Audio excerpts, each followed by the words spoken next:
Gente, boa tarde. Meu nome é Lúcia, trabalho no INPA há muitos anos, não vou dizer quanto, que... mas enfim, mais de 30 anos no INPA. Esse que eu vou apresentar hoje faz parte de um projeto que a gente está finalizando agora e faz parte de um grande projeto que a gente trabalha com peixe já há muito tempo aqui no INPA também, né? Então foi uma oportunidade de uma edital da FAPEAM para a gente dar continuidade a uma das áreas a serem inventariadas, que é a área do Rio Negro, né?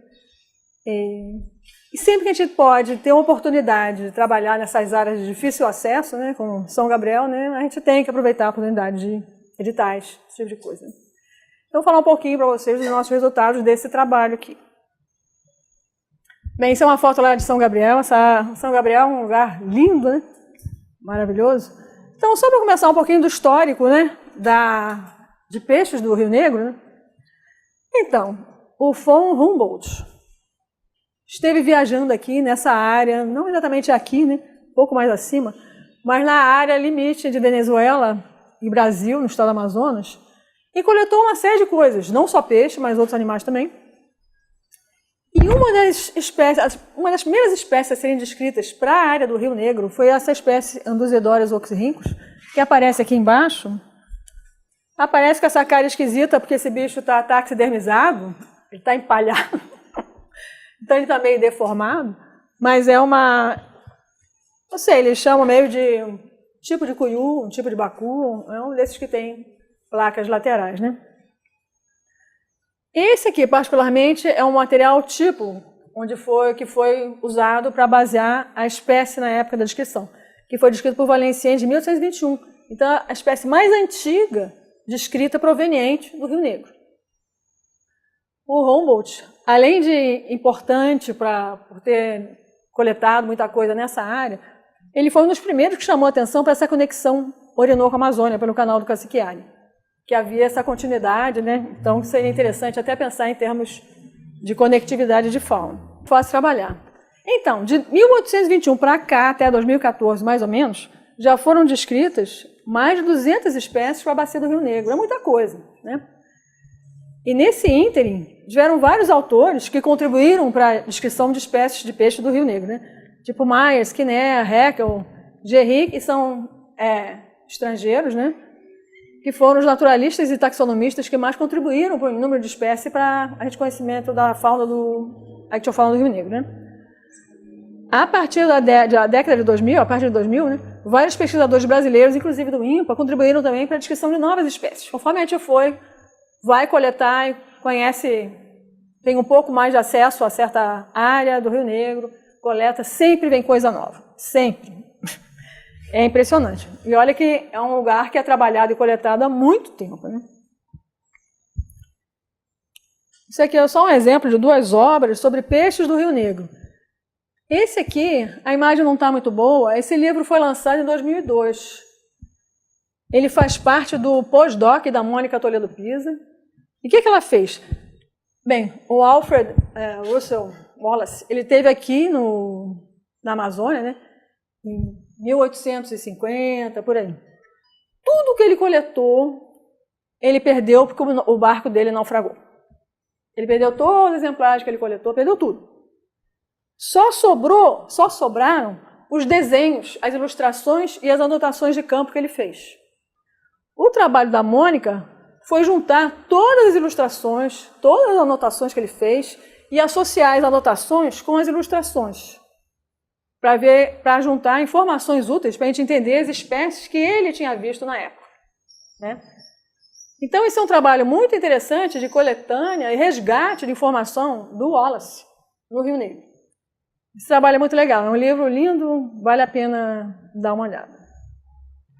E um outro trabalho que é mais antigo, é um trabalho já considerado clássico do Rio Negro, né? É o trabalho do Michael Golding, da Miriam Carvalho e do Efraim Ferreira, que fizeram um levantamento de espécies de peixe do Rio Negro também, associado à arte de pesca, ecologia, hábito alimentar, ambiente.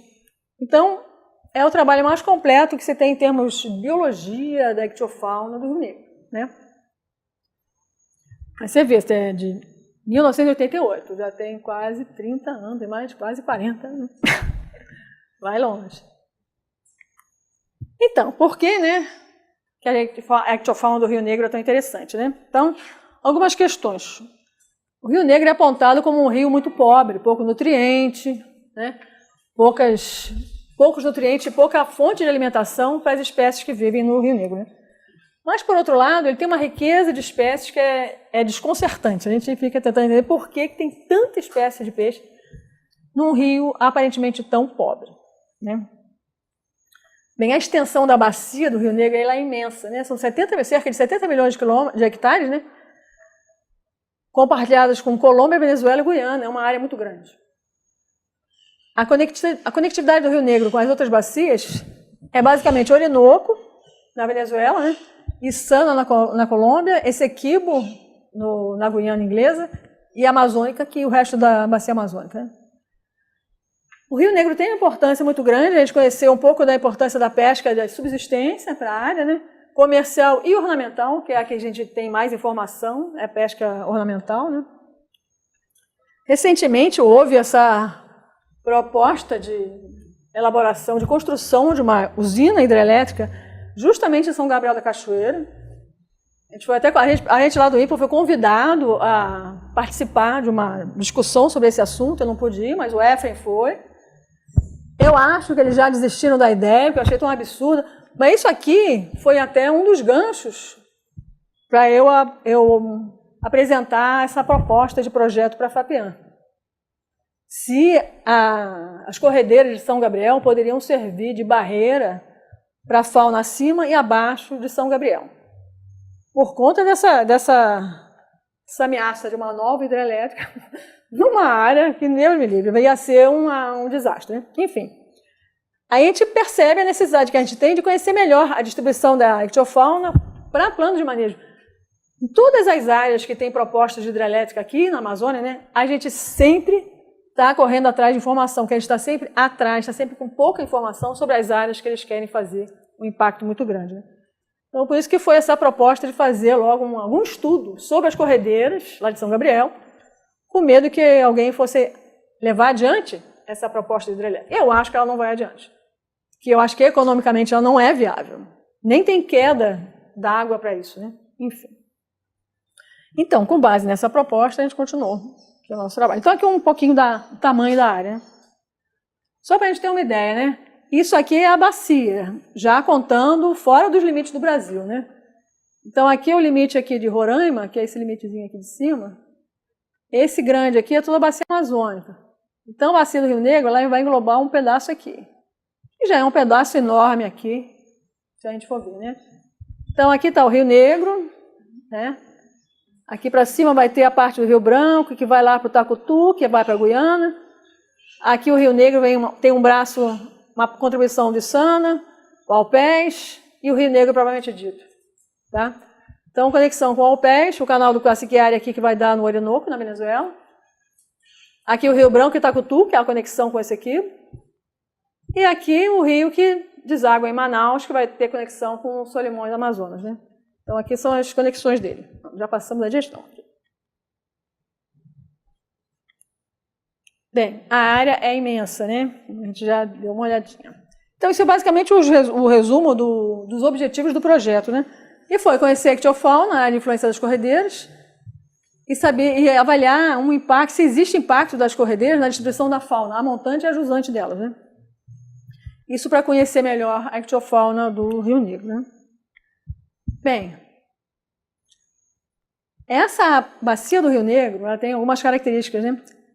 Além da lacuna de conhecimento que a gente tem, a área é imensa, tem várias áreas que a gente não tem acesso e nunca teve acesso, nunca entrou. A gente não tem noção de padrões biogeográficos. Com todas essas conectividades de bacia, a gente fica pensando qual é o padrão, qual a origem dessas bacias, quais são as possíveis conexões. A gente não tem informação disso ainda. Existem estudos sendo realizados na Venezuela, no Orinoco, estudos aqui na Guiana, muito pouco aqui na Colômbia, falta essa informação, e a gente está tentando contribuir com a nossa parte amazônica aqui, né? Mas falta muita informação ainda. Tem grandes territórios indígenas que a gente nunca teve acesso, que a gente não tem informação nenhuma de lá. São todos esses pontinhos que a gente vê aqui são comunidades indígenas.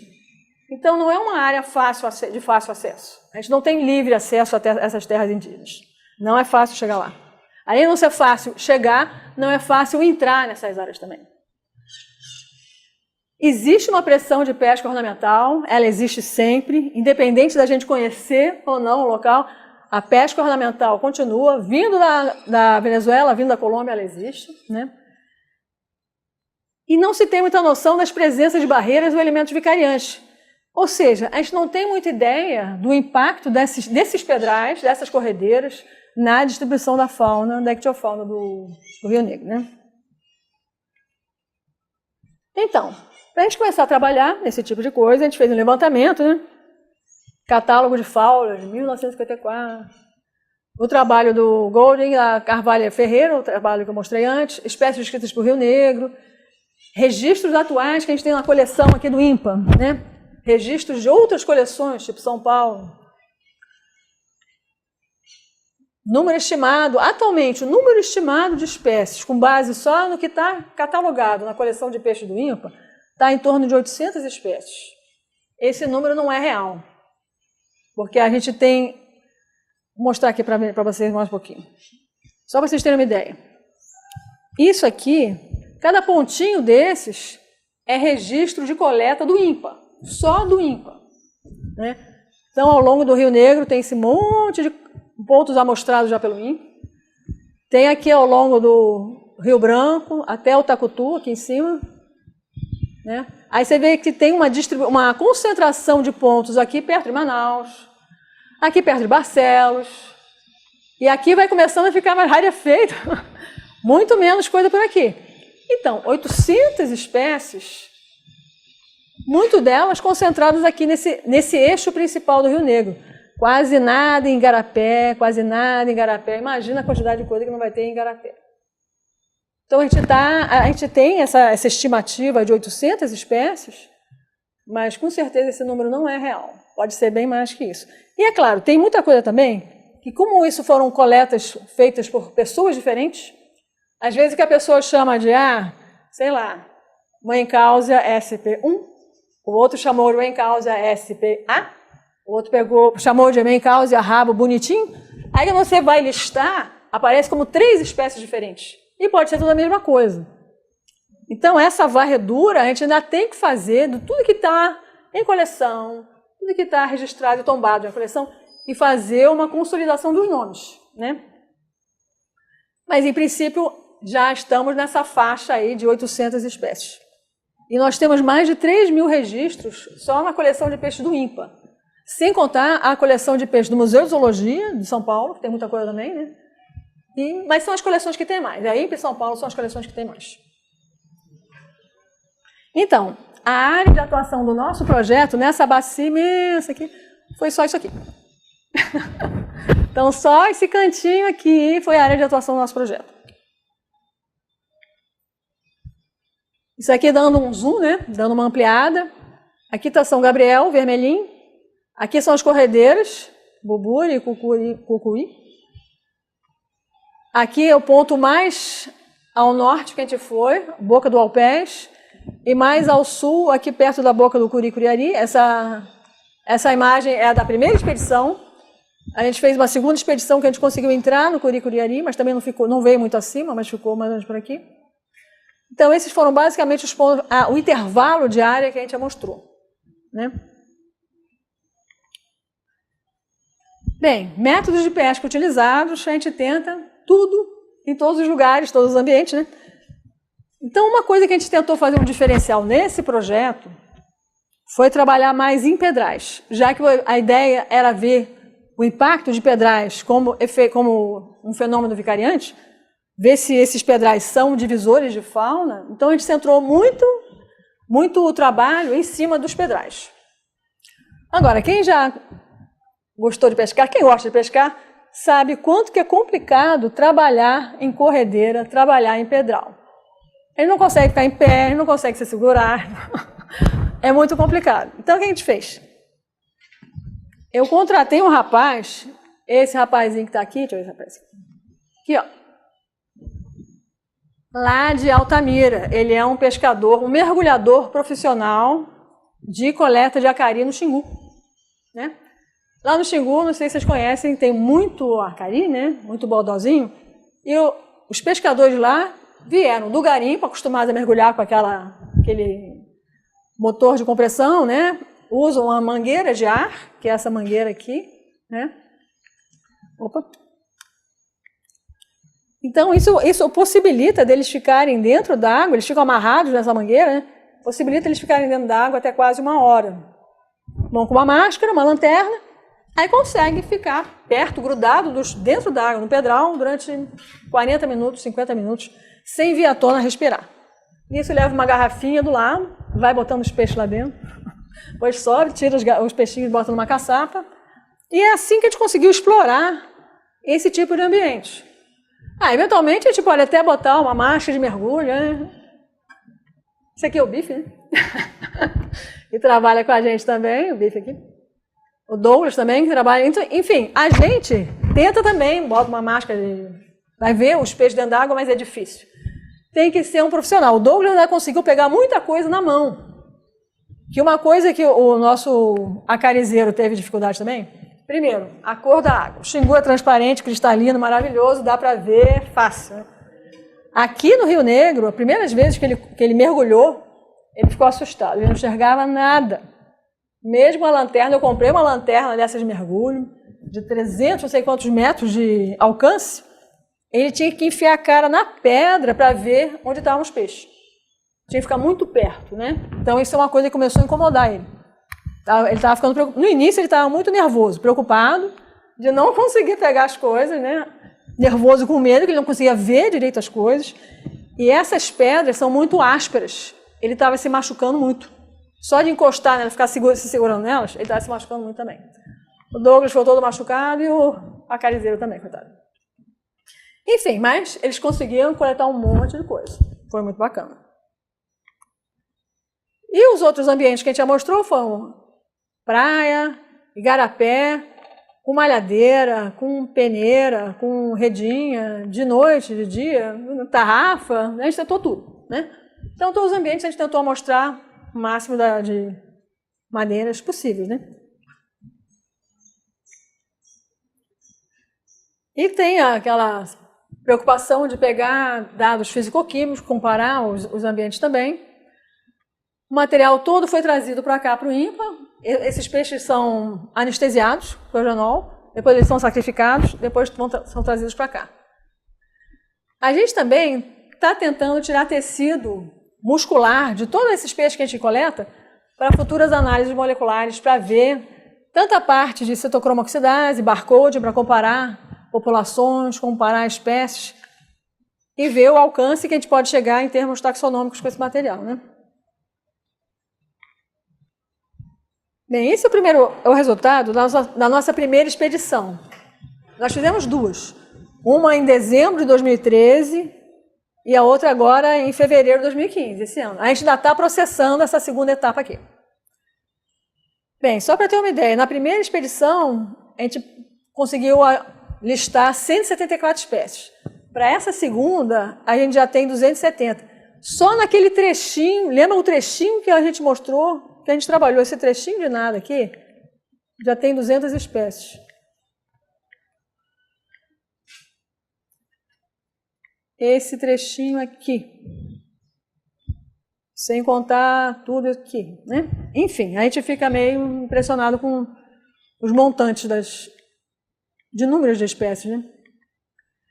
E muita coisa, aparentemente, é coisa nova, coisa que não foi descrita. A gente está trabalhando aqui com vários grupos de especialistas que trabalham em grupos diferentes, né?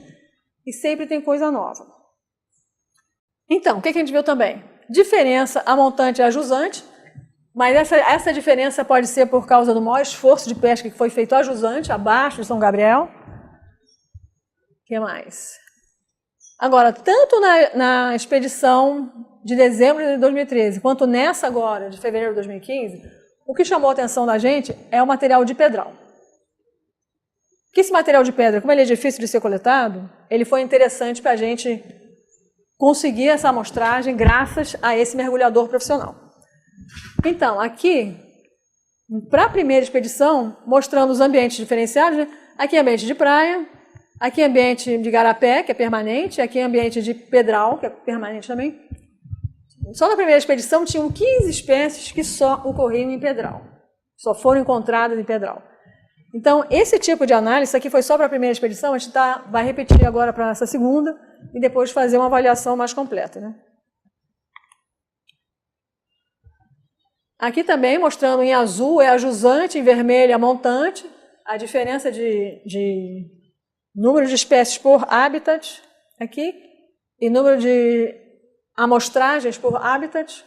A gente acabou coletando mais abaixo de São Gabriel, então por isso que aparece mais coisa em azul do que em vermelho. Aqui algumas espécies que a gente conseguiu amostrar, né? Só mostrar basicamente o tipo de ambiente, né? Por exemplo, esses bichos aqui da primeira coluna são basicamente bichos que correm nos rios, grandes rios, são coletados com malhadeira, com redes maiores, né? Aqui é exemplo de bichos encontrados em garapé, muito garapé com corredeirazinha, com cachoeirinha dentro também, né? E aqui um exemplo de bichos encontrados em pedral, né? São basicamente os bodóis, os acaris, que a gente sabe que são mais comuns de encontrar em pedral mesmo. Esses bichos aqui são particularmente difíceis de coletar, eles não caem em rede, quase não caem em tarrafa. Pode puxar a redinha que eles também não vêm, que eles ficam sempre enfiados nas pedras. Só com uma pessoa realmente indo atrás deles em pedral que a gente consegue pegar, né? Então, como resultados, até agora que foi mais interessante, é a quantidade de espécies próprias de pedrais e corredeiras. Existe assembleias ligadas a pedrais. Esses bichos são especializados nesses ambientes mesmo. Então, presença de espécies descritas para o Rio Orinoco. Muitas espécies que a gente está vendo lá de São Gabriel foram descritas por Rio Orinoco, ou seja, confirmando essa conectividade via o canal do Cassiquiare, né? Predominância de espécies de caraciformes de pequeno porte são as piabas. O Rio Negro é conhecido pelo número de piabas, né? Por causa da pesca ornamental, né? Tem muita piaba no Rio Negro, realmente foi o grupo dominante. Todas as espécies estão sendo fotografadas, a gente vai fazer um catálogo das espécies amostradas, tem muito bicho bonito. Estamos montando um banco de tecidos de peixe do Rio Negro, assim, tecidos de peixe da coleção de peixe do INPA, né? E todo esse material está ficando na coleção de peixe do INPA, né? Para futuros estudos, análises, quem quiser, né? Esse material ficar à disposição. E aqui são as nossas equipes. A equipe de 2013, parte da equipe aqui. A equipe de 2015 também parte da equipe.